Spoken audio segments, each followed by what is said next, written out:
una exterioridad, o sea, tiene un trasero, pero no lo dice. Claro. Por lo tanto, efectivamente creen que es un pensamiento que flota en el aire sin anclaje real. Un poco lo que propone el discurso tradicional de los economistas del establishment, sí. que lo que hacen ellos no tiene anclaje en términos de inscripción social, en términos de conflicto, que es una ciencia, más allá, en el topos Urano. Y de comprensión, exacto. Y por eso vos no podés entender, y se necesitan los siglos que hagan falta para que el modelo La buena funcione. técnica económica, que es esta que aplican desde el 76 en adelante, claro, es la que llevó al desbarranque de la Argentina, totalmente, que hoy tiene un paisaje socioeconómico similar al de la región.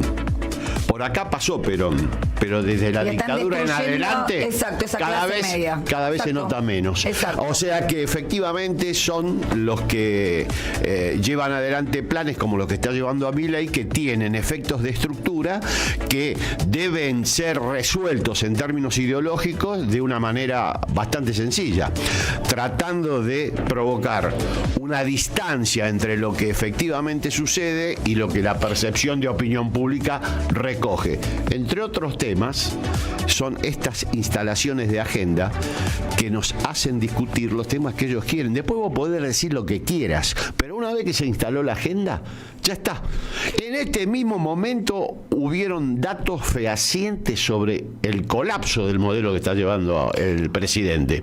Después vamos a hablar con Santiago Giorgetta, que nos va a mostrar cómo impactan los efectos de estructura sobre la percepción de opinión pública, porque también hay un impacto negativo.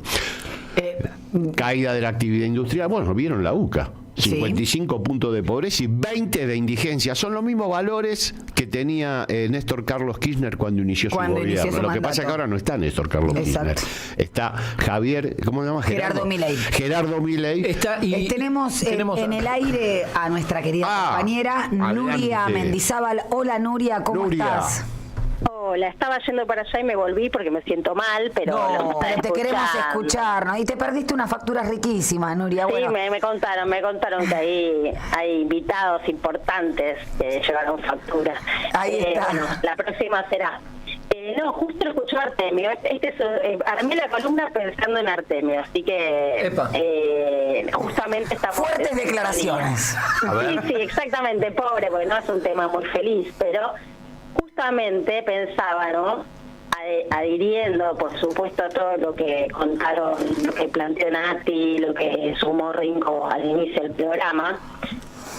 ¿Qué pasó en esta semana detrás de esta explosión, ¿no? Del tema Alberto, la violencia y demás? Justamente la violencia económica tuvo una expresión muy evidente que tuvo que ver con la marcha del 7 de agosto por paz, tierra, techo y trabajo, que fue de San Cayetano a Plaza de Mayo, que visibilizó con mucha claridad algo que los números nos muestran. Traje un poco de datos también en relación a lo que decía Artemio, pero que efectivamente las imágenes tapadas, por supuesto, a la noche por el tema de agenda, que fue el tema de las fotos de Fabiola y demás, tienen que ver con una situación social que está empezando a demostrar en las calles, se está empezando a ver en las calles, en términos de organización colectiva, ¿no? Me parecía interesante contar, porque también yo al investigar un poco leí cosas que no había visto en los medios, ¿qué plantearon las organizaciones, la CGT, la CTA, movimientos sociales, los sectores de izquierda, la Plaza de Mayo? Brevemente, ¿no? Ellos plantearon: el gobierno de Milei y Villarroel está sometiendo al hambre y desocupación a miles de familias en todo el país. En 8 meses de gestión tenemos pobreza al 55% y la indigencia al 20%. No son números, es la historia de cada familia que ya no puede tener un techo, que no puede poner pan en la mesa. Acuérdense, la semana pasada hablamos de este fenómeno de familias yendo con el tupper para llenar la olla en casa a los comedores, ¿no? Sí. Y poder pagar con sus ingresos los servicios y el alquiler. No, este fenómeno que empieza a suceder y se empieza a notar. Entonces plantean a la destrucción de los derechos se suma un plan de persecución y represión a la protesta social. que es lo que vos planteabas, Nati, ¿no? La criminalización, la condena en las marchas, hay todavía personas presas después de la marcha de la ley base. Esto sucede en un contexto de discursos y prácticas de odio, de negacionismo y hasta apología del terrorismo de Estado, como las fotos que vimos de los diputados de La Libertad Avanza visitando a los represores en la cárcel. Todos los derechos están en peligro con este gobierno, los sociales, los económicos, los políticos y los culturales, ¿no? Gobiernan para un sector muy reducido del país, hay miseria planificada, es parte del eje estructural del gobierno. Esto pueden ser palabras y uno podría decir, bueno, está bien, es una mirada política, no es un discurso. Ahora, ¿cuáles son los datos? Entonces yo me puse a ver algunos datos así, un salpicado, ¿no? Salario mínimo vital y móvil, por ejemplo. En julio es de 254.232. Luego de que todas las veces que se reunió el Consejo de Salario, el gobierno no logró acuerdo entre empleadores y trabajadores, por lo cual es por decreto. Estos 254.232, bueno, el salario mínimo es una referencia, ¿no? Muy relevante, pero bueno, es una referencia, es como el piso mínimo de ingresos que puede cobrar un trabajador. Después se negocian paritarias y demás. Estamos hablando de trabajadores registrados. Ahora, ¿cuánto representa esto en relación a la canasta básica alimentaria que define la línea de indigencia y respecto a la línea de pobreza? Porque si estamos en 234.000 pesos, la línea de indigencia es de 127.000, era en junio, ¿no? Claro. Pero la línea de pobreza está en 282.579. O sea que estamos hablando que el gobierno, a través de la letra de la ley, digamos, ¿no? De un decreto, fija un salario mínimo vital y móvil donde deja por debajo de la línea de pobreza. Esto es, hay que decirlo con todas las letras, es sadismo. Porque están fijando un parámetro que efectivamente tiene consecuencias.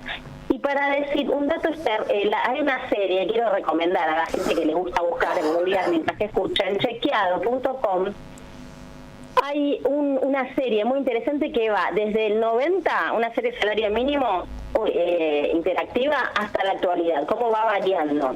El punto más alto es en septiembre de 2011. Estaba en 2.300 pesos, que equivale a 400.000 pesos actuales, ¿no? Claro. ¿Cuánto es la caída desde septiembre de 2011 a junio, no a este salario de junio?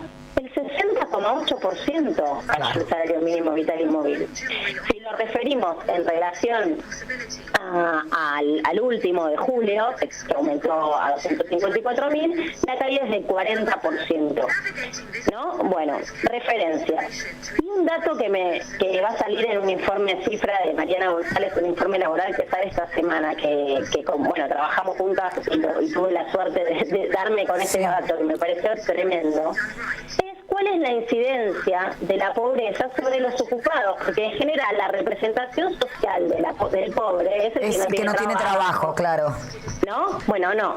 Estamos hablando de que veníamos de una situación que también esto es una situación del primer trimestre de 2023, es un cuadro comparativo entre el peso que tiene la pobreza sobre los ocupados. Claro. Y compara el primer trimestre de 2023 contra el primer trimestre de 2024, para que me puedan seguir, ¿no?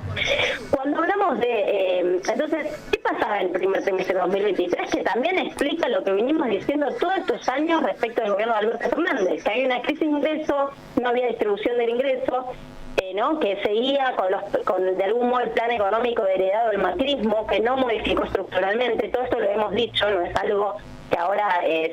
Sin embargo, ¿qué pasa con un gobierno neoliberal como Milei sin tapujos, ¿no? Que lleva esta situación? El peso de la pobreza sobre los ocupados en el primer trimestre de 2023 era de 28,8%. Es un montón, es una vergüenza, ¿no? Ahora, ¿cuánto estaba a marzo? Estamos hablando de marzo porque los datos del INDEC son trimestrales. En marzo estaba el 44,9%, o sea, casi el 50% de las personas ocupadas están bajo la línea de pobreza. Claro, el fenómeno de la precarización del trabajo formal, ¿verdad, Nuria? Exacto, entonces uno dice, bueno, por eso, vos agarrás y decís, bueno, esta situación, entonces seguramente la explican los que están fuera de los no registrados, ¿no? Los que uno dice, bueno, los claro, que el salario informal, exactamente. Bueno, ¿a cuánto está el peso de la pobreza a marzo, en el primer trimestre de 2024, respecto de los asalariados registrados? El 29,4% de los asalariados registrados están bajo la línea de pobreza. Este es el piso. Después uno ve a los no registrados y están en el 66,4%. De los no registrados son pobres. Y los independientes no profesionales están al mismo nivel. Los empleadores, ¿no?, que tienen algunos empleaditos, independientes, profesionales chiquitos, ¿no?, están el 30% bajo la línea de pobreza. Esto es una crisis social de una envergadura tremenda, descomunal. Y además, Nuria, mira, a ver tu reflexión. Estos son los salarios consolidados, ya informales, formales, información oficial, información fehaciente. Ahora, hay otro indicador que a mí me interesó mucho, que es el salario pretendido. La consultora Jobin, que es una consultora privada pero que lleva adelante este estudio, muestra que tenemos el salario pretendido más bajo de la región. $717 para ser exacto, unos 980.000 pesos. O sea que la crisis no solo horada el salario existente, sino que al mismo tiempo baja las expectativas de acceso salarial a aquellos que buscan emplearse. Me llamó mucho la atención porque esto incorpora una dimensión extra al análisis, que es la dimensión de expectativas, o sea, la dimensión de las expectativas del trabajador, que vemos que también con estos niveles de pobreza y con estos modelos caen a pique, bajan de una manera notable. Y yo creo pensaba, que, Artemio, ¿qué pasa con esto? Sucede en un contexto donde la desocupación todavía tiene para seguir creciendo. Así es. Entonces, en los 90, la situación de crisis social estaba muy vinculada a un mercado de trabajo deprimido con una alta desocupación de 2 dígitos. Entonces, vos decís, bueno, los salarios son bajos, no, la teoría económica básica, son bajos porque vos no podés negociar tu salario, pues si negocias tu salario o haces huelga sindical, te echan y contratan a otra persona. Pero hoy todavía no es ese escenario. No, hoy todavía ese escenario se despliegue, bueno, ¿en qué situación vamos a estar? Así, no. Para sumar, ¿no? Digo, por supuesto, esto tiene una cara del otro lado de la moneda, porque estamos hablando de también un informe que sacó Manzanelli a Moretti, en su momento Artemio lo comentó, sobre las superganancias del selecto grupo de grandes empresas. Claro. Bueno, el informe de Manzanelli está publicado, lo pueden consultar, sí, claro. Se verifica que en nuevamente, comparando el primer trimestre de 2023 contra el 2024, o sea, mientras que esta situación social, que hoy seguro es peor, porque esto es hasta marzo los datos, y después vinieron los aumentos de tarifas de gas, siguen habiendo aumentos ahora en agosto de combustibles, el costo de vida es mucho más alto, o sea que eso va a indicar que cuando salgan los datos nuevos de pobreza y vigencia del segundo trimestre de 2024 van a ser peores. Claro. Pero este informe respecto de las ganancias empresarias, ¿qué verificaron? Que la apropiación de ganancias extraordinarias por parte de 10 empresas superó el 40% de las ventas en el primer trimestre de 2024. Claro. O sea, 23 empresas, las voy a mencionar: Aeropuerto Argentinas 2000, Metrogas, Pampa Energía, Aloha, Richmond, Midward, Arcor, Ternium, Loma Negra, Macro, para decir algunas. 23 empresas de las 17 empresas de las 23 seleccionadas duplicaron su nivel de rentabilidad si se compara primer trimestre de 2023 y 2024.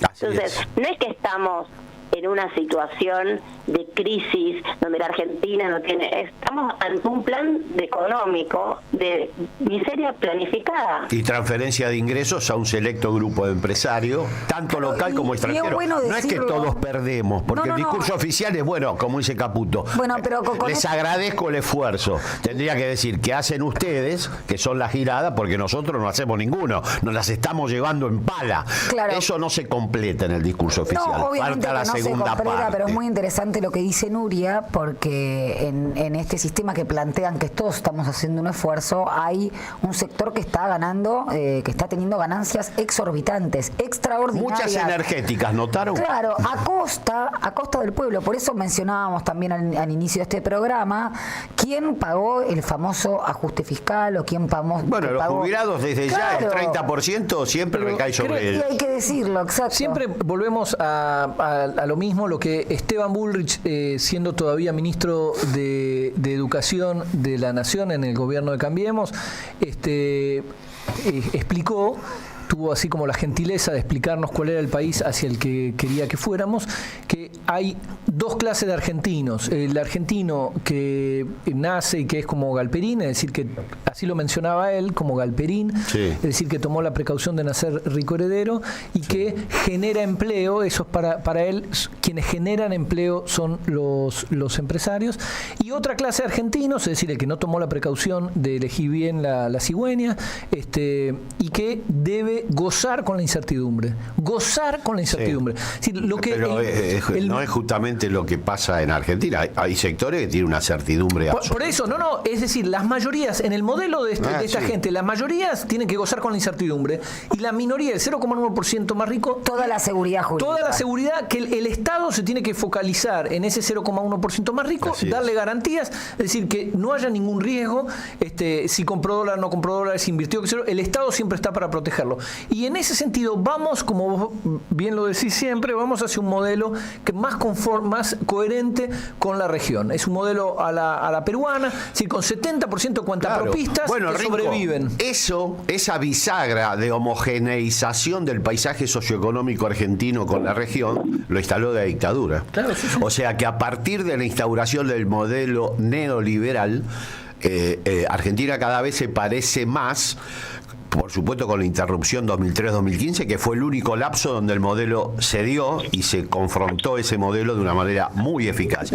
Ahora, aprovechando que está Nuria, abrimos el salario pretendido de 980.000 pesos, o sea, por abajo de la línea de pobreza, de formales, trabajadores que van a pedir ganar eso. Sí.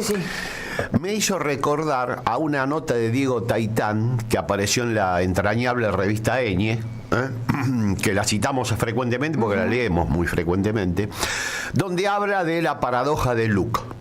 Y él que dice, interpreta a Luke, que es un filósofo del siglo XVIII, que propone este pensamiento. Dice, no es la igualdad la que provoca el deseo de igualdad.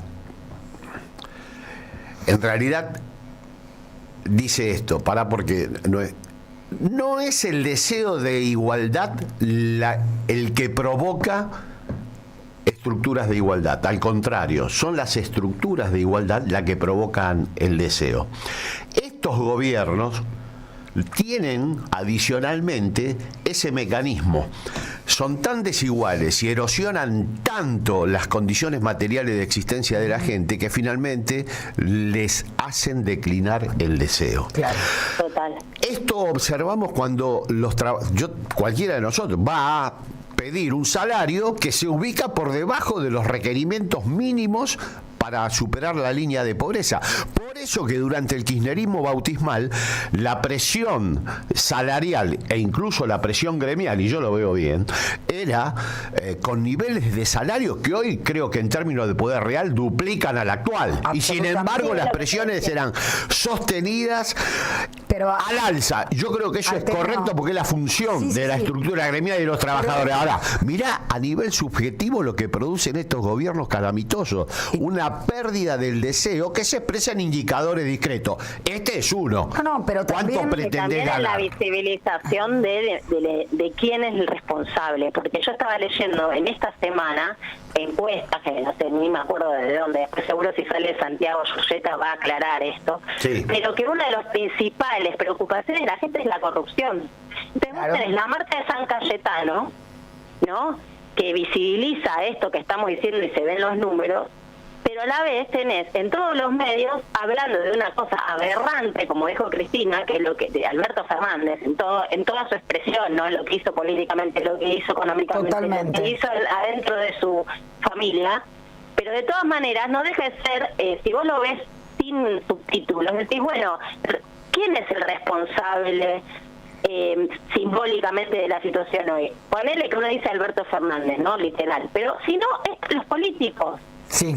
Entonces, También. esto es lo que está oculto, y la operación es que no hay un antagonista, no hay una especie de ser antagonista, Y vienen, que Nuria, es los empresarios. ¿No? Exacto, y hace mucho tiempo, me quedé pensando lo que decías vos, Artemio, los altos niveles de conflictividad social o sindical que tuvo el gobierno de Perón dan cuenta de estas circunstancias que decís vos. Es un indicador positivo. Claro, positivo. La presencia de conflictividad, bueno, nos ha hecho creer que el conflicto es una mala palabra cuando es consustancial a una sociedad de estas características, pero además No lo digo yo, lo dice Taitán, que es un además de lo que cordobés excelente, citando lo que dice Nuria me parece central. Hace mucho tiempo que vienen, e incluso hoy lo dicen a viva voz, el enemigo del colectivismo, todo lo que sea organización social, política, gremial o las organizaciones libres del pueblo están absolutamente denostadas y quebradas a partir de ese plan económico de la dictadura que viene también calando profundamente en la composición social.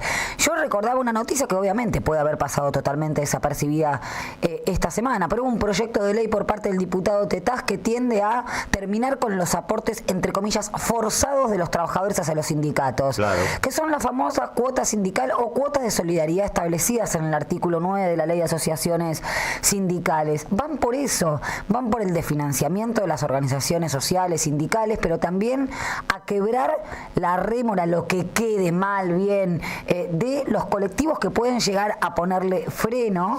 Y siempre en nombre de la libertad, ¿viste? Por supuesto. Que cada uno elija. Che, es un poco más complejo que eso. Exactamente. Exactamente. Así. Es una palabra que normalmente produce estos efectos. Hace 2 días leía un tuit de una diputada de la provincia de Buenos Aires diciendo que, lo cito, cumpliendo el compromiso asumido de defender a las pymes bonaerenses desde el bloque UCR y Cambio Federal, rechazamos el proyecto de aumentar las indemnizaciones. Entonces, tenemos el nivel salarial de poder adquisitivo más bajo de los últimos 20 años. Empieza a crecer el desempleo, es decir, empiezan a haber más gente despedida, y los radicales lo que proponen es bajar aún más las indemnizaciones. Bueno. Es fabuloso, donde ya no el trabajador ya no es sujeto de nada, es solamente el residuo, lo que quede, lo que el tipo no se lleva, lo que el empresario no se lleva, lo que no sé qué, bueno, que viva con eso. Es decir, no le dejan ni siquiera las indemnizaciones, y además en esta cosa que tiene el neoliberalismo es culpar a la víctima. Claro. Y acá tenemos a la doctora Salvo que nos puede explicar la triquiñuela esa, que es la industria de los juicios laborales. No hay ninguna industria de juicios laborales, son derechos laborales. Estos tipos lo que te dicen es que estamos siempre a una pérdida de derechos del paraíso. Siempre nos falta. Mirá, entonces, el próximo paso va a decir, mirá, sin salario, si eliminamos el salario. Lo intentaron, con el salario emocional, recordarás, ¿no? El salario emocional, me había olvidado. Macri, salario emocional, con esto de comer tierra, las vacaciones mentales. Esto fueran cosas reales, o la nueva moda de vivir en 18 metros cuadrados como se vivía en Francia. Esto salió en el diario Clarín. Entonces, es verdad. No nos asombremos porque siempre yo, esta semana lo traje mucho a Capusotto. Cuando le preguntan acerca de su personaje Mickey Vainilla, que dicho sea de paso, no sé a quién escuché que el humor se hace por la distancia cínica que existe entre la realidad, o sea, la exacerbación, ¿no?, de esa realidad. Pues hoy no causa gracia porque tenemos un Mickey Vainilla. Claro. Pero él lo que decía, que el horror siempre se hace el boludo. Y se presenta como algo eficiente o como algo anodino, como algo incapaz de producir algún tipo de daño. Por ejemplo, un rockero. Entonces, creo que tiene que ver con eso. La narrativa que se necesita, el discurso público, llámenlo como quieren, para aceptar la pérdida de derechos. ¿Será el paraíso? ¿Será ser Alemania, Francia, Corea? No sé, China, bueno. Pero siempre hay una narrativa de estas características. Y fijémonos lo que pasa, ¿no? Para volver al plano judicial, digámoslo, cómo avanza la justicia con un caso como el de violencia de género y cómo avanzó la justicia en el hecho bautismal de ruptura del consenso democrático, la investigación de el intento de asesinato de Cristina Fernández de Kirchner. ¿Qué pasó con el celular? No se sabe nada. Las dos líneas de investigación que tienen que ver con la autoría material, perdón, la autoría intelectual, la planificación, quién ideó ese intento, quién la quiere muerta, tenemos, o sea, indican al actual ministro de Economía y a la actual ministra de Seguridad. Así es. Bueno, y el diputado Milman, que se administra como diputado y tiene ahí... Y Bullrich va directamente a la línea Bullrich. Por eso. Sí, totalmente. La situación del atentado contra Cristina, el nivel de cómo se esconde detrás de toda la industria mediática es sintomático de lo que no es, como el más acordado de la película De eso no se habla, sí, ¿no? De eso no se habla. Y eso, ¿por qué? ¿No? Uno diría, bueno, ¿por qué? Porque es el principal referente. No, porque es parte muy fundante de la lógica del miedo también. Porque vos fíjate que la respuesta, todos queremos vivir mejor. Entonces la respuesta de la gente, yo escuchaba el otro día en San Cayetano, muchos, me quiero ir a la mierda, me quiero ir de este país. Claro. Mismo esta semana, muchos de nosotros, con todo lo que salió, ¿no? Que es realmente muy bastante emocionalmente todo vivirlo, decir, uy, basta, me quiero esconder, no quiero saber más nada. Entonces me parece que hay algo donde, bueno, ¿dónde está lo contrahegemónico? Quizás es la pregunta, ¿no? Exacto, que nos ¿Cuál queda? es la salida que nos queda y que supone el trabajo colectivo, ¿no? Evidentemente lo contrahegemónico es algo, obviamente, del orden de lo colectivo. Claramente, que es lo que quieren cortar, Nuria. Exactamente, es como somos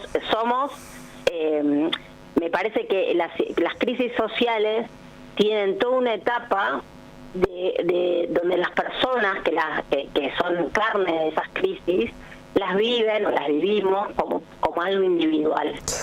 Así. Y que la potencia es cuando eso sale cuando reconoces que lo que te pasa a vos le pasa al otro. Así es, cuando te podés ver. Por eso la frase, la patria es el otro, que en algún momento en un programa discutimos, para mí es muy relevante. Quizás hay que resignificarlo en el contexto actual. Bueno, Nuria, tenemos que ir cerrando, así que gran tema el que plantea, ¿no? Debatir esa frase, Nuria. Así que debatir esa frase, gran tema también, que los acontecimientos pueden provocar desánimo, claro, decaimiento. Traje un tema. Pero primero la vamos a despedir a nuestra querida compañera y amiga Nuria. Quédate, Nuria, y escuchá el tema del tema.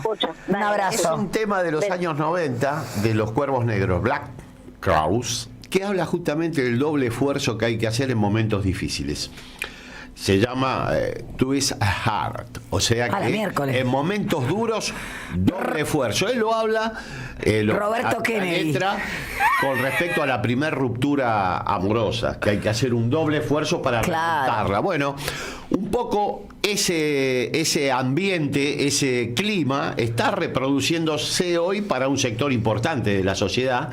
Y lo que hay que hacer es lo que propone la canción. Normalmente son los artistas los que dan una salida. Y en este caso me pareció pertinente traer este rock donde propone redoblar el esfuerzo frente a las dificultades, a los quiebres, a las rupturas. Del año 1990, Los Cuervos Negros, Twist a Heart.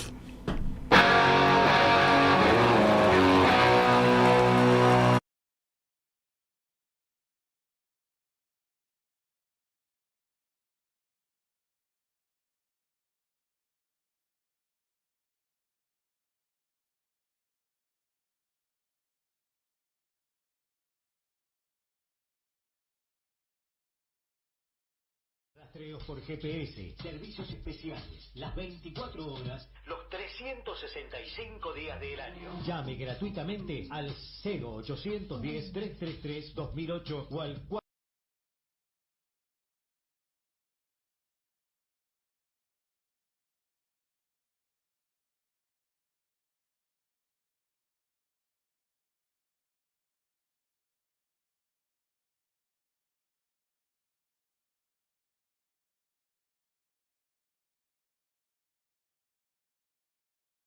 Rastreos por GPS, servicios especiales, las 24 horas, los 365 días del año. Llame gratuitamente al 0810-333-2008 o al 4.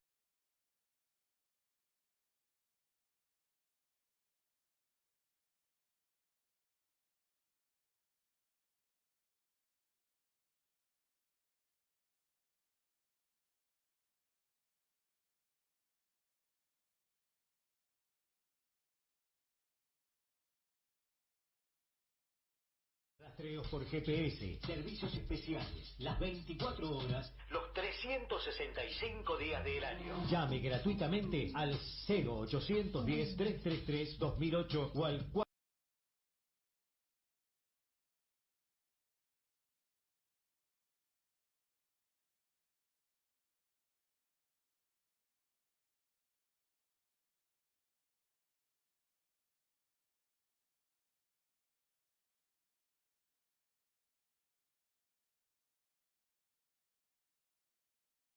Rastreos por GPS, servicios especiales, las 24 horas, los 365 días del año. Llame gratuitamente al 0810-333-2008 o al 4.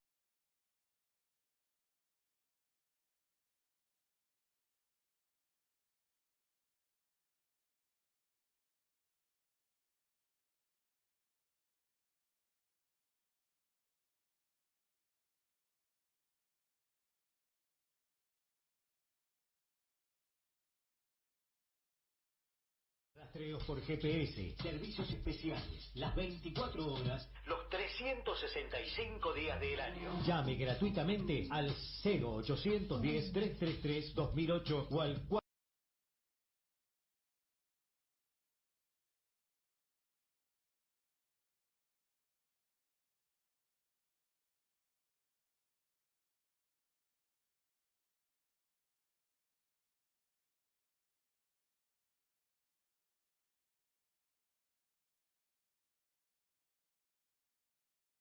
Rastreos por GPS, servicios especiales, las 24 horas, los 365 días del año. Llame gratuitamente al 0810-333-2008 o al 4.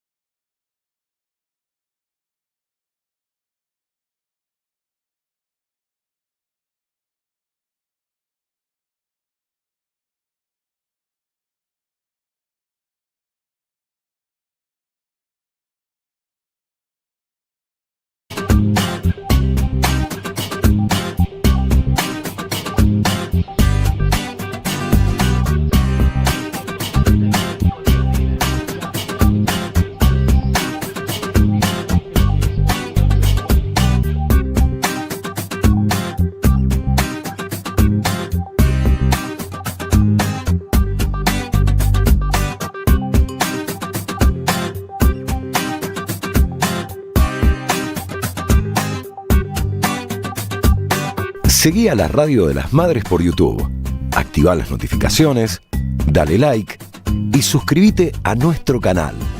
Somos Radio AM530. Construimos comunidad. Buscamos la verdad siempre.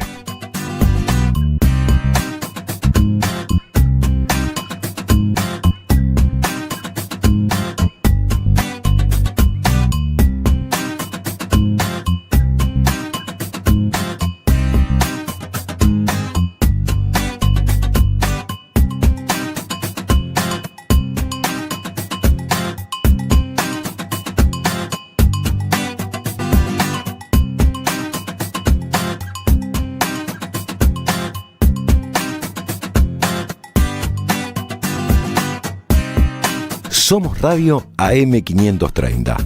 Construimos comunidad. Buscamos la verdad siempre.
Seguí a la Radio de las Madres por YouTube. Activá las notificaciones, dale like y suscríbete a nuestro canal.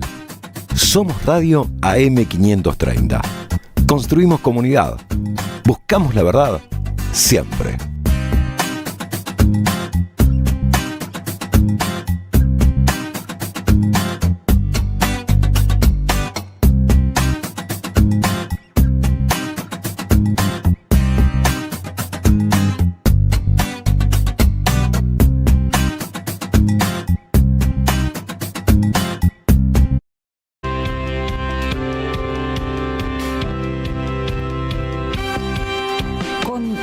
Con Sin Diarios, acá con Artemio, con Rinconet, con Nuria, que nos sigue escuchando, así nos dijo. Gran columna de Nuria. Y tenemos en comunicación a quien se define como militante docente, y yo voy a poner una persona brillante, que por lo menos a mí continuamente me abre la cabeza. Es la querida Lucy Caballero. Lucy, ¿cómo estás?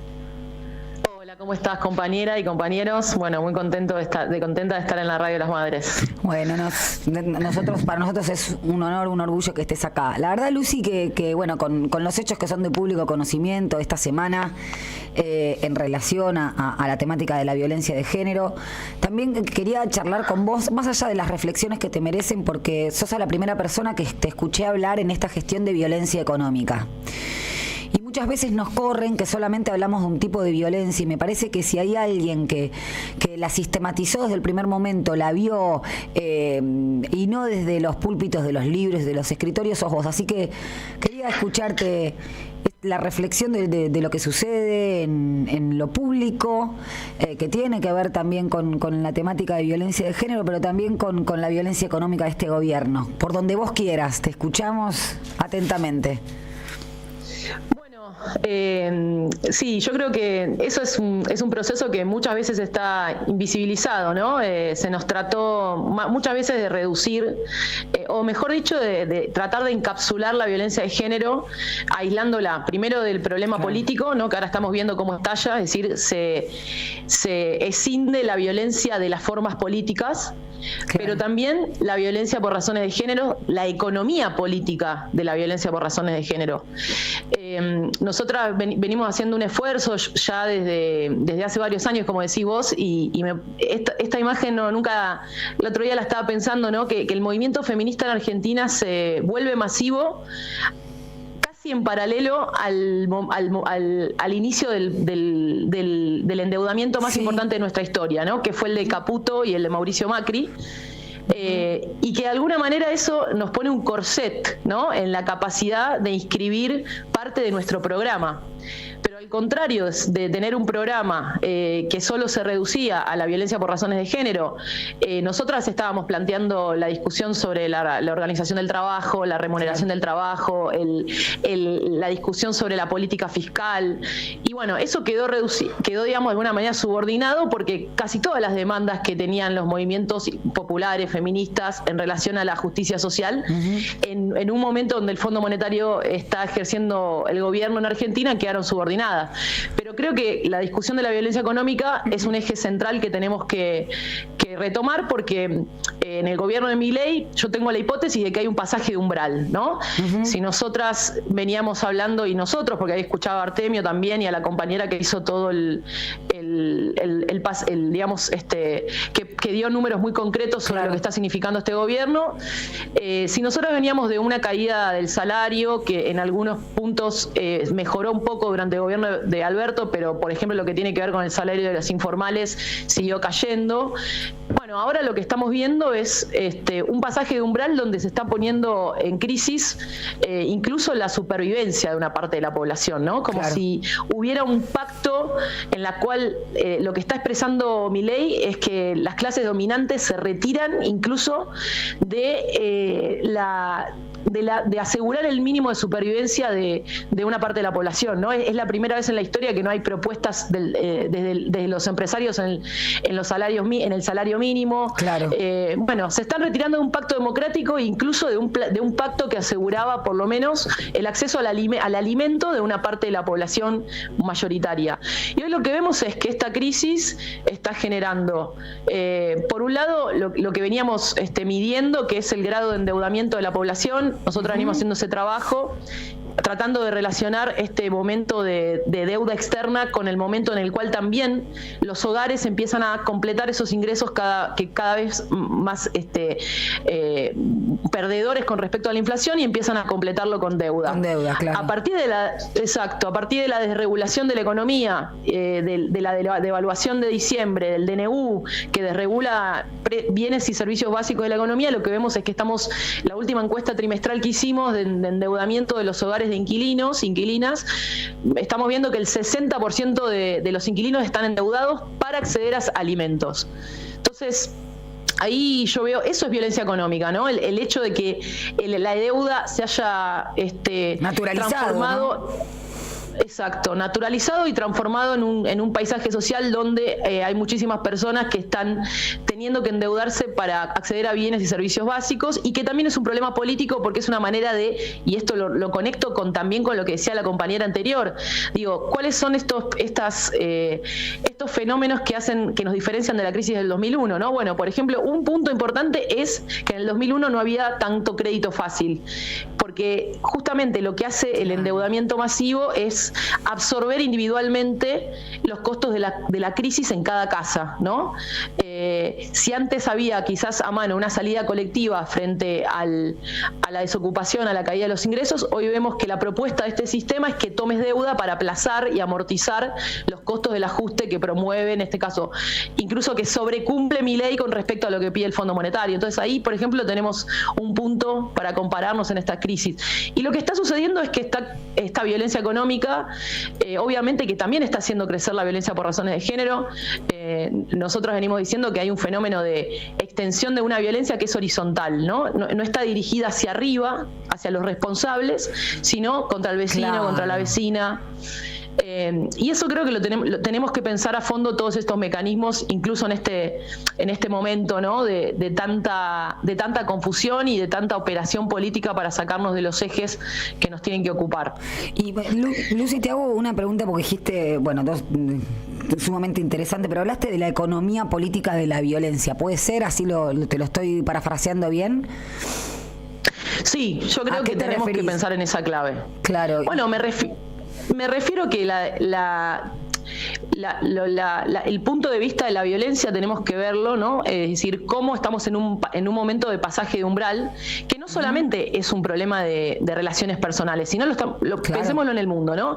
¿Qué significa que este capitalismo concentrado, donde el 1% de los millonarios, de los multimillonarios, que están además teniendo más poder que los estados-nación, lo vemos en el caso de Elon Musk, lo vemos en el caso de Bezos y demás. Las empresas unicornio, ¿no? Por ejemplo. Exacto. ¿Qué significa que ese mismo régimen nos esté llevando a un régimen de guerra, ¿no? Como si a un cierto punto de crisis del neoliberalismo la forma de relanzamiento sea la extensión de la violencia generalizada a través de la guerra. Bueno, claro, si eso lo pensamos a nivel de los vínculos, también podemos pensar que hay una economía política de las violencias, ¿no? ¿Cómo le devolvemos una imagen? Algo que estuvimos charlando con vos en el programa que tenés con Lu Portos también, ¿no? Como decíamos, bueno, el reverso de la libertad financiera, claro, es la violencia económica hacia las mayorías. El proyecto de desregulación de la economía, de colonialismo financiero que trae Milei, tiene un reverso y es la extensión de la violencia en las casas, de las empresas hacia las lideresas que defienden los territorios. Es decir, hay una economía política de la violencia que tenemos que visibilizar, y creo que esa es una tarea de los feminismos, ¿no? No solamente estamos discutiendo un caso mediático que además, con todo lo que ya sabemos, ¿no? Que está operado desde el Poder Judicial con los servicios de inteligencia, sino también cómo producimos una imagen de de la economía de la violencia que implica este régimen de dominación financiera, esta economía desregulada que nos está proponiendo Milei. Lucy, ¿cómo te va? Te saluda Rinconet. Y recién estábamos hablando con el compañero Artemio del cambio de paradigma en relativamente poco tiempo, entre 2015 y 2024. En 2015 teníamos una presión sindical poderosa sobre el gobierno en materia de paritarias. Recordemos el debate sobre el impuesto a las ganancias. Había una tensión creciente en marco de sueldos relativamente altos. Teníamos el sueldo mínimo medido en dólares más alto de la región. Los empresarios, recuerdo a Pablo Roca, a Ratazzi, argumentando que los sueldos altos impedían que la Argentina fuera competitiva, etcétera, etcétera. De eso pasamos en 9 años a los sueldos más bajos de la región, con empresarios que piden aún más, y una pasividad no solo en materia sindical, por más que ya hubo un paro general, digamos, pero hay una especie de pasividad más allá de lo sindical en los trabajadores, donde ya casi nadie debate de poder hacer algo con el sueldo, sino apenas que el asalariado no padezca hambre. ¿Cuál es tu lectura de ese cambio? Digamos, primero, si compartís la idea de que hubo un cambio de paradigma, y en el caso afirmativo, ¿por qué ocurrió? Me parece que es una gran pregunta. Creo que está un poco conectada con lo que dije antes, ¿no? A ver, yo pienso que para mí el punto de inflexión es la presencia del Fondo Monetario, ¿no? El Fondo Monetario, tiene la función política en todos los países en los que está. Ya sabemos ser incluso una vía de escape de las clases dominantes de nuestro país para poder legitimar la austeridad y el ajuste desde una especie de asistencia técnica externa. Yo creo que en primer lugar tendríamos que pensar cuán representativos son hoy los sindicatos, ¿no? En general están, me acuerdo que en el 2015 se hacía pasar la realidad de la parte de los asalariados más rica, ¿no? Uh-huh. Como el interés de conjunto, pero sí que igualmente había un índice de 30 y pico % de informalidad.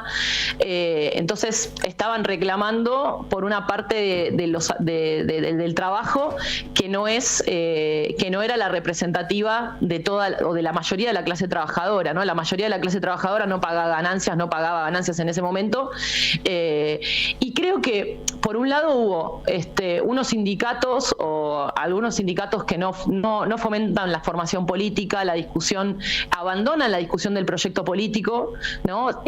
Únicamente estamos discutiendo, con suerte estamos discutiendo el salario, pero olvidamos también, bueno, lo vemos en algunos comunicados de la CGT, ¿no? La forma en que la CGT se pronunció sobre Venezuela, no toda la CGT, por supuesto que no, yo tengo un montón de compañeras en la CGT con las que trabajamos en el feminismo, y por otro lado lo que vemos es que al no haber una movilización constante o al no haber un ejercicio de democracia sindical intenso con movilización, bueno, todos estos mecanismos que existen, por ejemplo el endeudamiento, ¿no? Por el cual se va naturalizando que los trabajadores no les alcanza el salario, pero tienen a disposición instrumentos financieros, claro, para completar ese salario.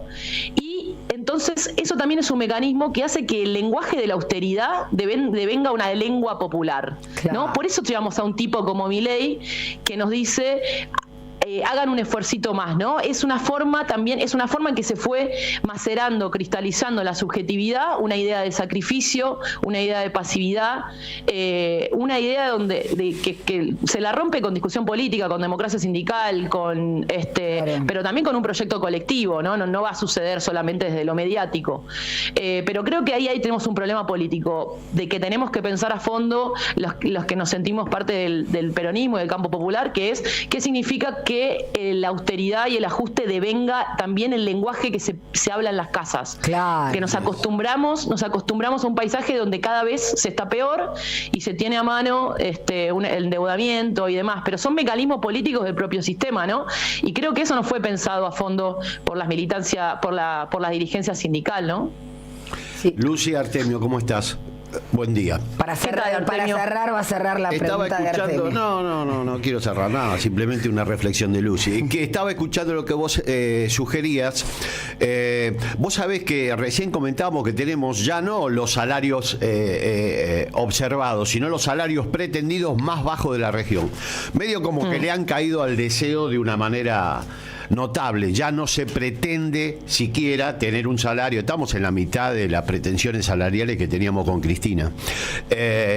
Vos debés conocer lo que se denomina la paradoja de Tocqueville, que efectivamente dice que el deseo sucede a posteriori de las transformaciones materiales. Digo, cuando hay una política, y lo dice Tocqueville, no yo, igualitaria, luego surge el deseo de políticas igualitarias. No es al revés. Yo lo que pregunto es si un gobierno patriarcal, machista, que atenta contra todos los valores que lleva adelante el movimiento feminista. Yo hablo, digamos, en general, porque tampoco quiero meterme en cuestiones muy específicas de la problemática feminista. ¿No notás que estos gobiernos, en lugar de provocar una reacción y un crecimiento del movimiento, el discurso y las reivindicaciones de las mujeres, provocan una caída en el deseo, una desmovilización y efectivamente una parálisis en lo que fue un movimiento muy potente? Yo creo que fue la expresión más potente que tuvo en la última década el movimiento contrahegemónico. ¿No notás que lo que se está produciendo es una paradoja en ese sentido? A gobiernos patriarcales se corresponden descensos en el deseo de instalar políticas de género.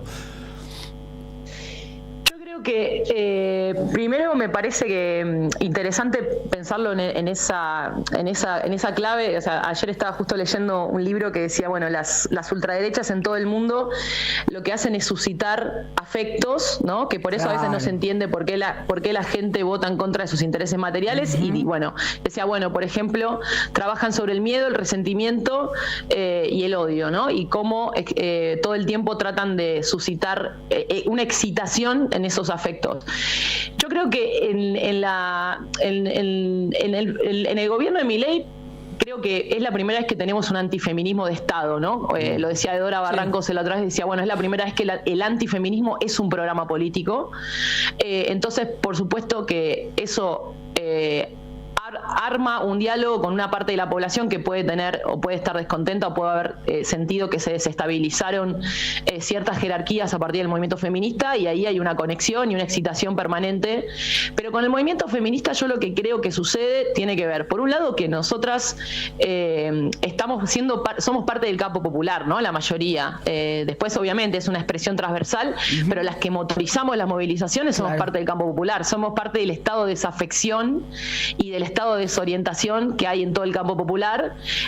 Intentamos, y después tenemos el otro problema, que es la crisis económica, ¿no? La crisis económica, el último 8 de marzo, que hubo más de 1 millón de personas en las calles, estábamos haciendo colectas para que compañeras puedan llegar a las asambleas, porque las compañeras que están en los comedores, que son el corazón de nuestro feminismo popular, hoy están siendo allanadas, ¿no? Claro. Y yo creo que hay un estado de desafección, hay un estado de que efectivamente este gobierno, la principal batalla que tiene, por supuesto que es vender todo lo que pueda a la Argentina, hacer todo lo que está haciendo, pero el proyecto histórico de ellos es quebrarnos afectivamente en nuestras luchas y en nuestras potencias colectivas, tanto movimiento de derechos humanos como movimiento feminista. Entonces hay una especie de quiebre afectivo en relación a lo que implica una derrota de tal magnitud en tan poco tiempo. Entonces hay algo de lo que vos decís, y creo que eso se combina con un estado de desorientación, con un estado de desafección, con una gran crisis económica.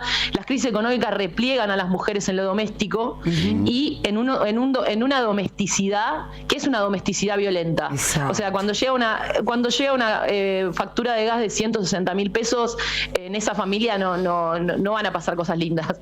Entonces, digo, ¿qué significa generar también las condiciones afectivas, materiales, para que la movilización florezca? Y creo que, tenemos algunas claves que por supuesto empiezan por abrir estos debates y porque sea colectivo.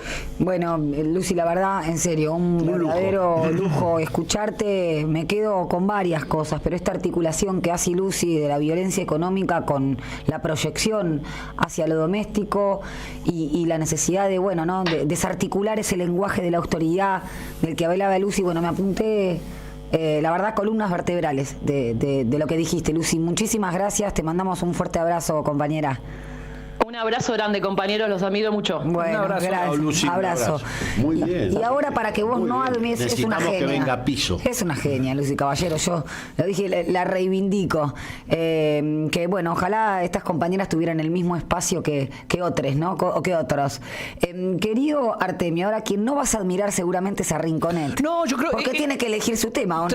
Traje una opción de consenso, es con todos, y en momento de zozobra. Hasta que duela. Hasta que. Mira, cuando todo suena a consenso, suena el consenso. A ver qué trajiste. A ver qué En momentos de zozobra hay que volver a los clásicos. A ver. Vamos con el compañero Casablanca, ¿qué? Lou Reed, Walk sí. on the Wild Side.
Seguí a la Radio de las Madres por YouTube. Activá las notificaciones, dale like y suscríbete a nuestro canal. Somos Radio AM530. Construimos comunidad. Buscamos la verdad siempre.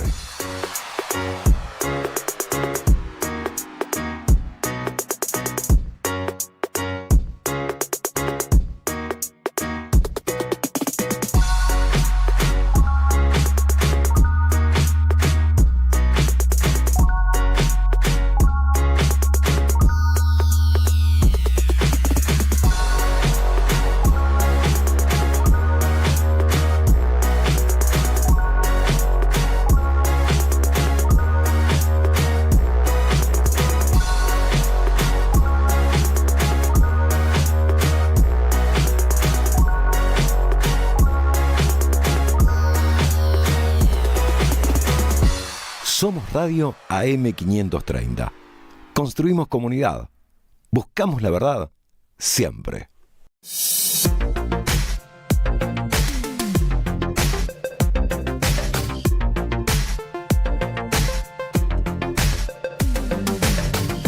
Seguí a la Radio de las Madres por YouTube. Activá las notificaciones, dale like y suscríbete a nuestro canal. Somos Radio AM530. Construimos comunidad. Buscamos la verdad siempre.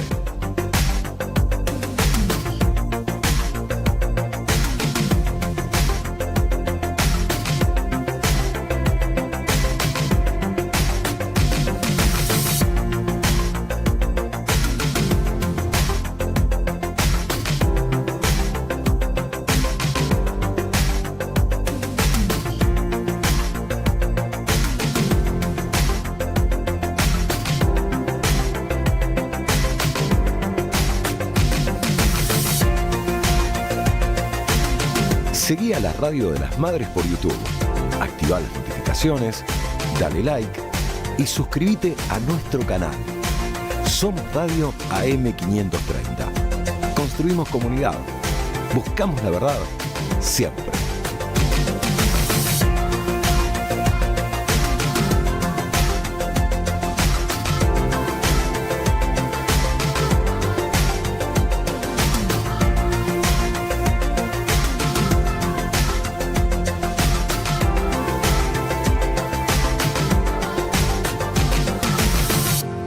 Somos Radio AM530.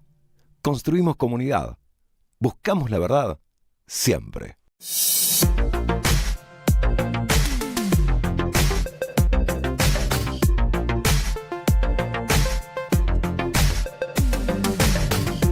Seguí a la Radio de las Madres por YouTube. Activá las notificaciones, dale like y suscríbete a nuestro canal.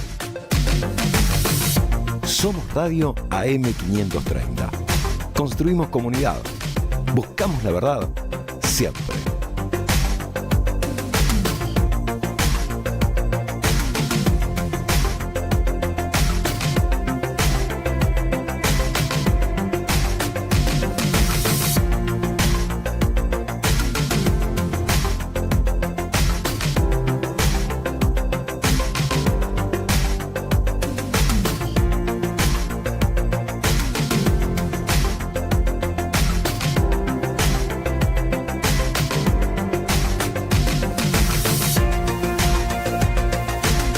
Seguí a la Radio de las Madres por YouTube.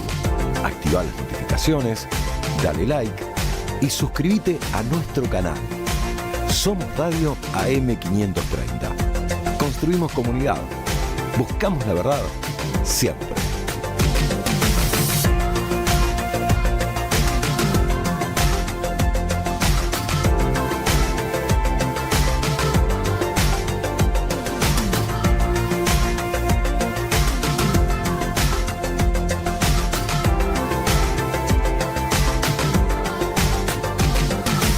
Somos Radio AM530.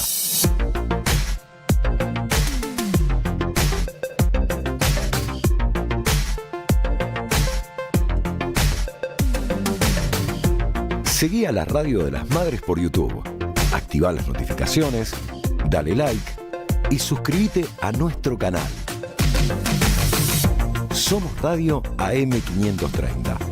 Construimos comunidad. Buscamos la verdad siempre.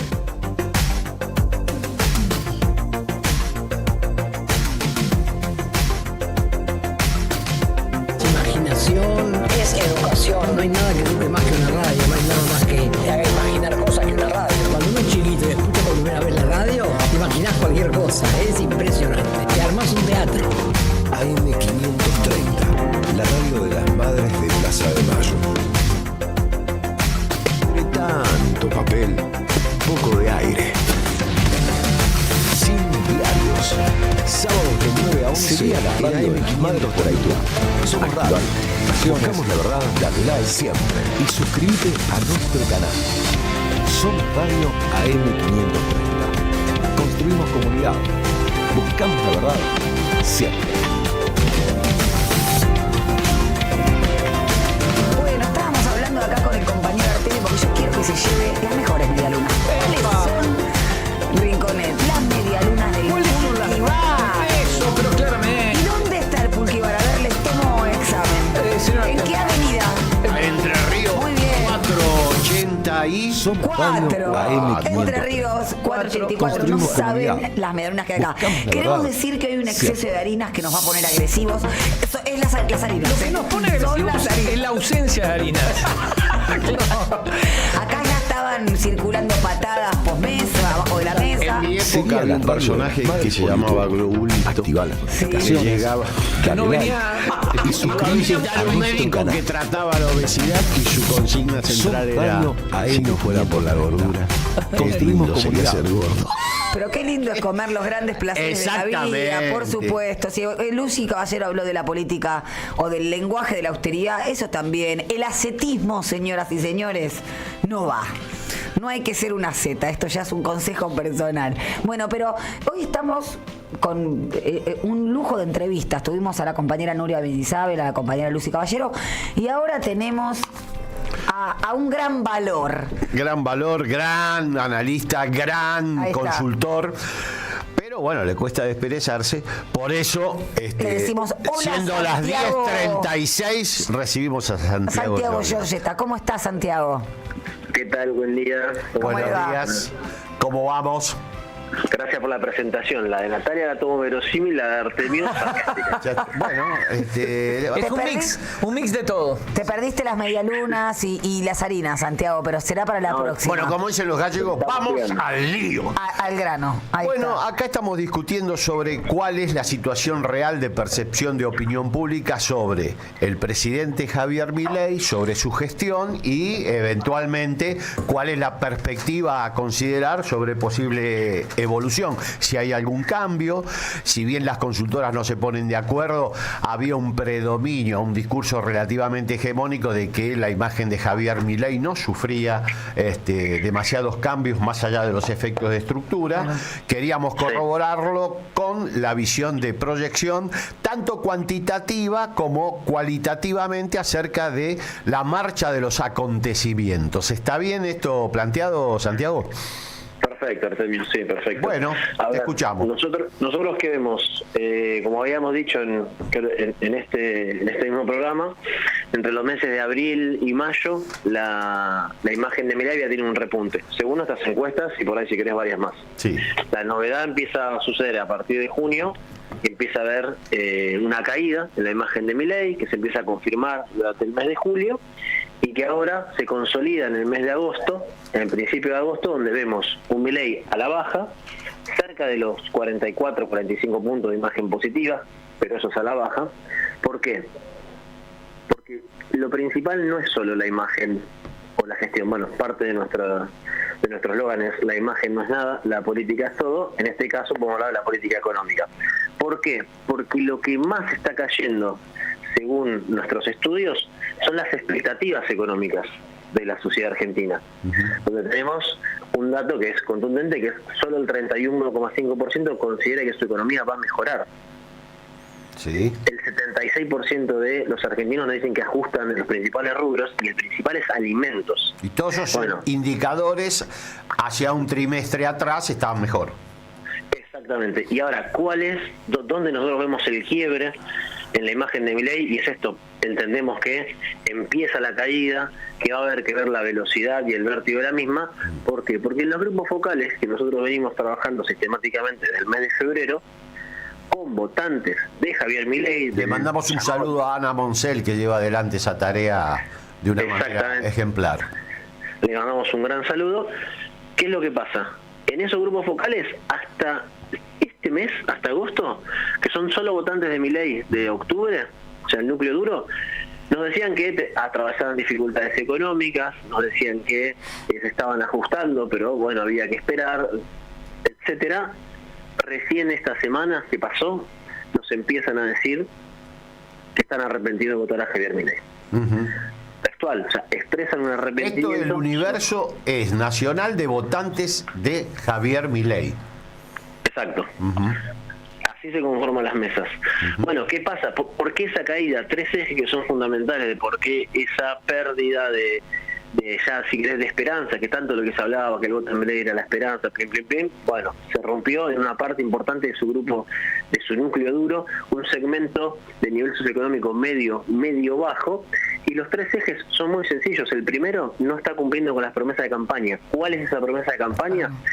Que los ingresos familiares le ganen a la inflación. Eso no está percibido, o sea, y no está percibido, y hay una contradicción de un gobierno que te dice que los salarios le ganan a la inflación y la gente percibe todo lo contrario. Otro de los ejes es un gobierno para ricos, porque el ajuste más fuerte y el esfuerzo más grande lo están haciendo las mayorías populares, las mayorías más pobres. Y el tercero... Eso es percepción, no es que los números ni no números, porque los informes dicen eso, pero ya la gente percibe eso. Eso es lo que nos dicen los votantes de Milei, no lo digo yo, no lo dice Artemio López, Rinconés, Natalia Salvo. Lo dicen los votantes de Javier Milei, del núcleo duro. Y el tercer eje es la insensibilidad que expresa el presidente Javier Milei sobre la sociedad, y lo podemos resumir en una frase que es muy potente, que es: el ajuste es perder la libertad. Esto nos dicen los votantes de Milei, que el ajuste es perder la libertad. ¿Y perder la libertad de qué? Perder la libertad de pasar tiempo con su familia, perder la libertad de poder pasar un momento de recreación con su familia, perder la libertad de poder comprarle un helado a un hijo o a una hija. Esa es la libertad que está hablando.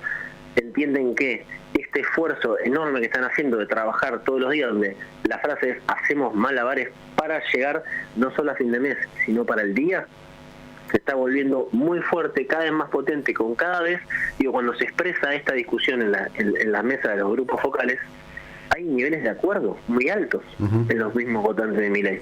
Entonces entendemos que hay un quiebre en el electorado de Javier Milei, entendemos que ese quiebre se dio entre fines de julio y principios de agosto, y que como sucedía durante la época del macrismo, ante crisis graves de números económicos, si querés, de la macro, de la micro, de encuestas de opinión pública, y caída de la imagen del expresidente Mauricio Macri, sucedían cuestiones de alto contenido comunicacional, donde los grandes medios de comunicación evitaban tocar esos temas y hablaban de otras cosas. ¿Vos creés entonces que la aparición de una agenda, yo te diría, tan espectacular, instalada por los medios hegemónicos, oficialistas, como quieras denominarlo, tiene que ver también con el impacto que está teniendo el fenómeno estructural sobre la percepción de la opinión pública, tanto a nivel de imagen del presidente como de las políticas que lleva adelante el gobierno nacional? Sobre todo las políticas que lleva adelante en materia económica del gobierno nacional, y como decía mi abuela, que yo no creo en las casualidades. Claro. Una utilización comunicacional, política, frente a lo que efectivamente se observa como el despliegue de una crisis. Santiago, ¿qué, digamos, como analista político, ¿cuál te parece que es que sería la efectividad de esa distracción? Baja. De acuerdo, ok. Ayer, no sé si viste lo que pasó en Constitución. Un pibe trató de saltar el molinete, los canas lo agarraron, creo que lo fajaron, y hubo como una especie de pueblada, no a favor de la policía, sino todo lo contrario. Es un hecho puntual, no significa más que el hecho en sí, pero me asombró esto de que la gente salió de su burbuja, digamos, para condenar a quien teóricamente está ahí para defenderla, que es la policía. Sí, lo vi, me pareció que puede hacer un resumen del momento que vive la Argentina y el sufrimiento que tiene hoy la clase trabajadora, tanto la formal como la informal, que esquivar el molinete, que uno puede decir son 300, 400, 500 mangos, me parece que hay algo que no se está dando cuenta la clase política, que 500 mangos, 1000 mangos, 2000 mangos, que para algunos les parece que sea poco, que sea una monedita, para unos es mucho. Y además, Rinco, a mí me pasó en el año 2002. Salté un molinete y me agarró la policía, y lo que sí hubo una solidaridad tanto de la policía como de la gente, y me dejaron pasar, y era un peso 1,30, creo que era. Pero situaciones similares en la cual la gente entiende por qué ese pibe está saltando el molinete, porque se está tratando de ganar el mango del día, y que ese boleto significa una gran parte de lo que él puede llevar a la casa. En el subte porteño hay ahora, contrataron a Men in Black.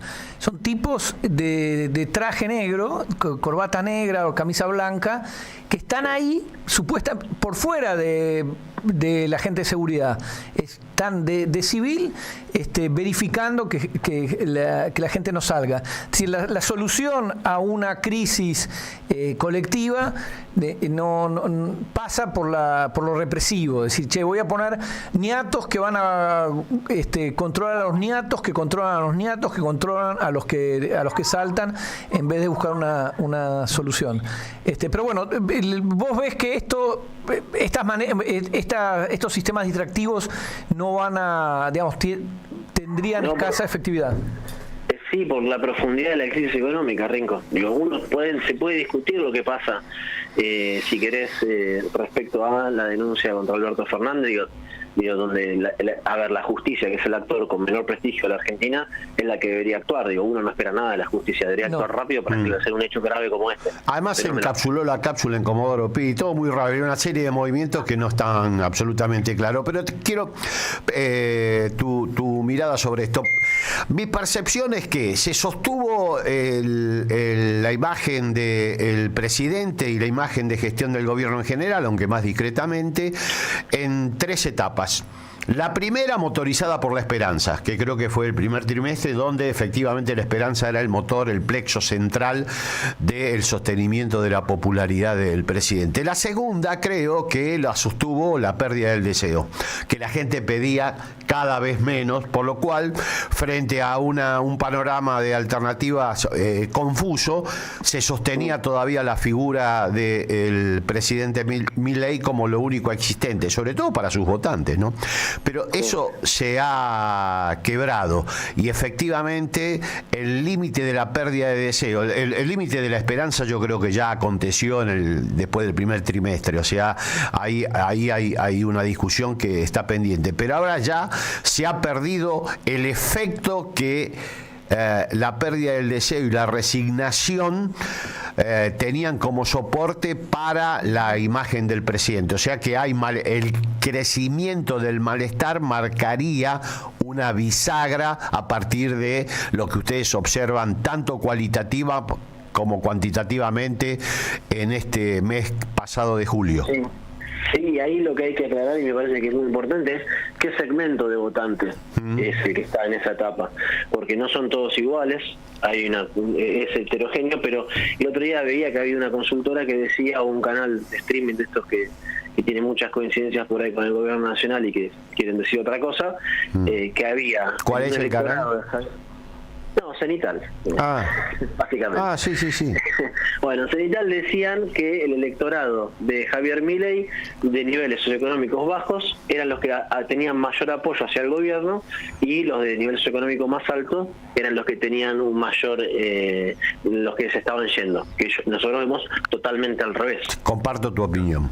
Totalmente al revés. Entonces me parece que eso es claro, digo, pero ¿por qué es claro? Es porque hay que entender cómo representar a este segmento tan importante, que es más, que acompañó seguramente al peronismo en algunas etapas, claro. Y como bien vos decís, Artemio, hoy está en un estadio donde pasó por el enamoramiento, por la esperanza, claro. Pasó por la negación, y hoy se encuentra en el enojo. Hoy se encuentra en el enojo. Bueno, hay que retomar y volver a enamorar a este sector que necesita ser representado. No, bueno, Santiago, lo hemos analizado, lo hemos discutido y publicado, que el voto original de La Libertad Avanza, la que tuvo como base el 30% de los que acompañaron en la PASO, al que después se agrega el electorado de Macri en el balotaje, son sectores muy vulnerables, sectores medios bajos y algunos sectores populares y medios. Sí. Si bien abajo llegaba Unidad, sí. Unión por la Patria, arriba Juntos por el Cambio. La verdad que el sector original de Milei es muy vulnerable y, como dice Santiago,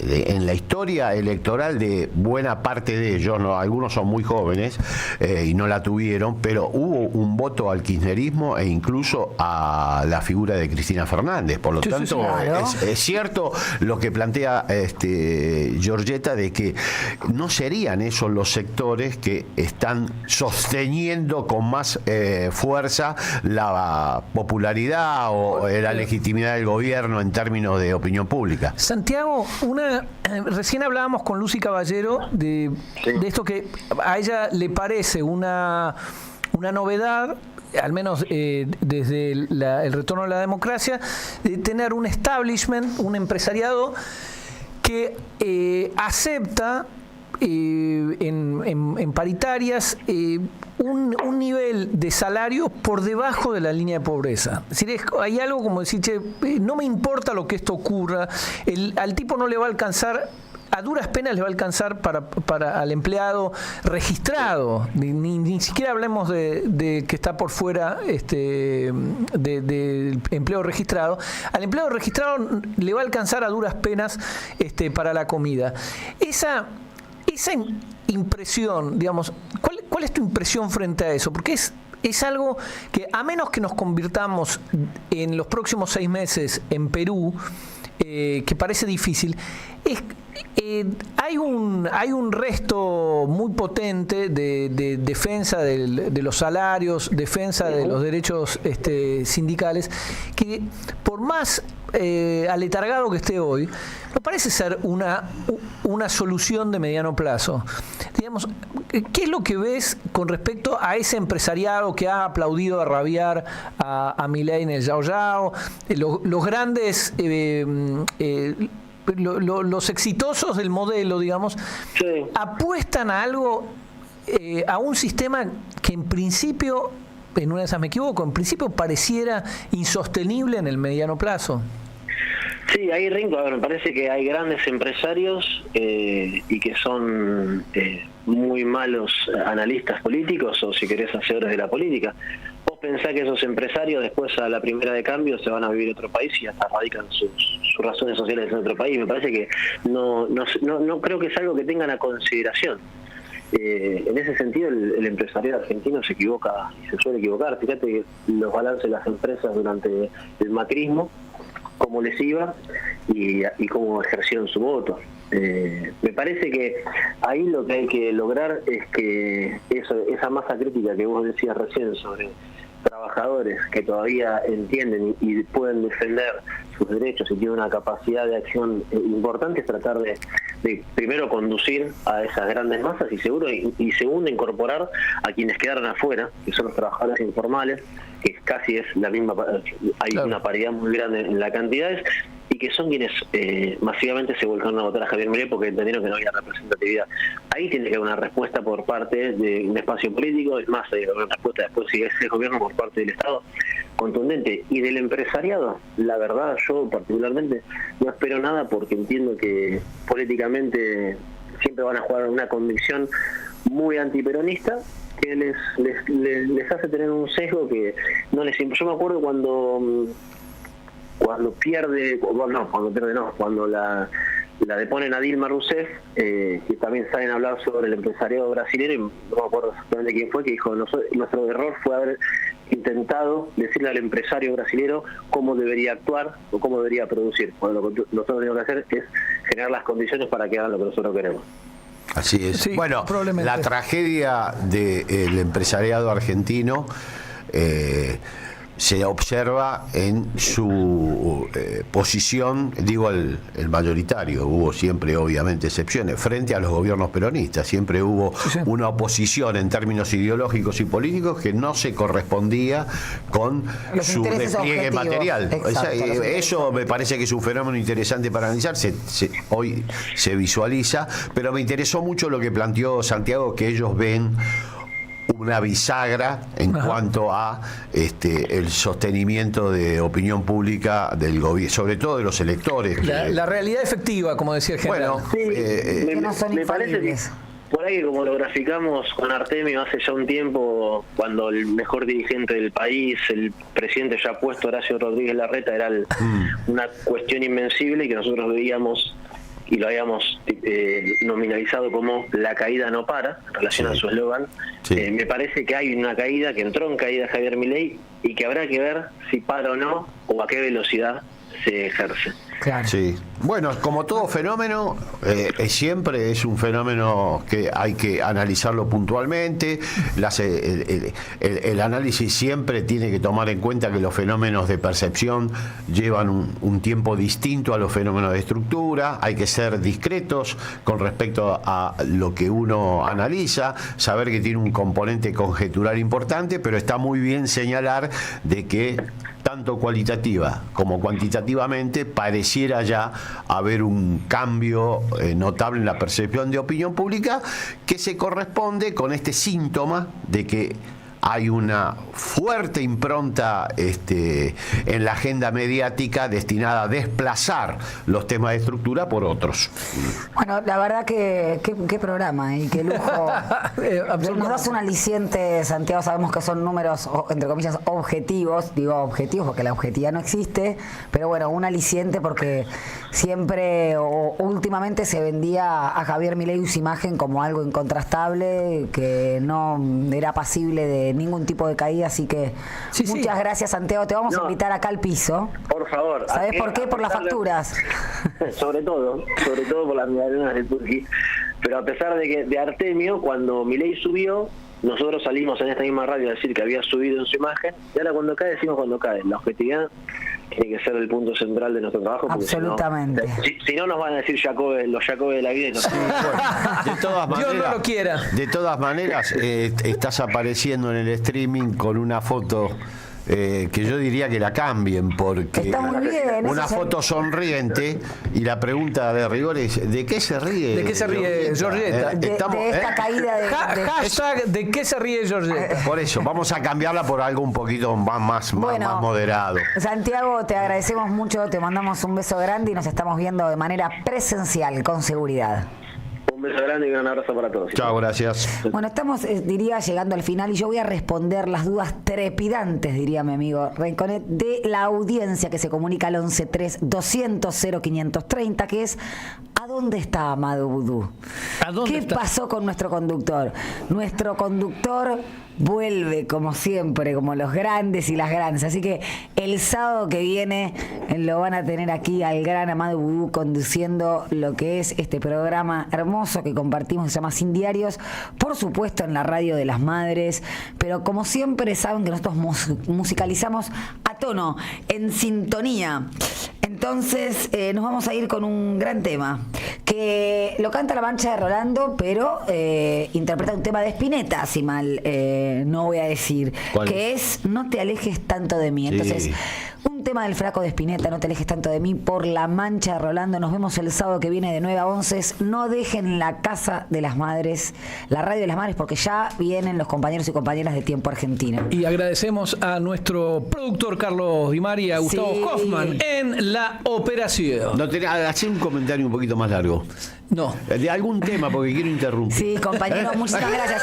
Queremos decirle a los compañeros y compañeras del Pulquibar, Entre Ríos 484, que tienen sus redes sociales, que también Carlos y compañía comieron las medialunas, porque ¿no es cierto? Así es. Que tengan un lindo sábado.